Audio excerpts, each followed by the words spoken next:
Hello guys, welcome to my vlog. So ngayon ay papunta tayo sa bilihan ng ticket para sa bus going to Naconsi Tamarat para i-claim ang aking work permit.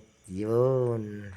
At alam nyo ba guys, tuwing dumadaan ako dito, hindi ko maiwasan ng sarili ko na tumingin sa napakagandang view na yan. Grabe. Mga bato yan, pero super green talaga ng mga halaman. No? And then one time magme-milk tea rin ako dyan. After 15 minutes na travel, eto at nakarating na tayo dun sa may malapit na intersection sa Alok District. Ayan.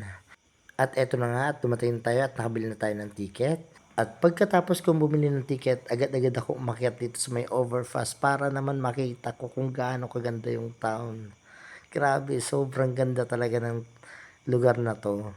Punong-puno at paikot ng mga bato na may mga punong kulay green. Para kang nasa planetang Namek. At ayan, hindi rin natin palalampasin ang daan papunta sa Phuket.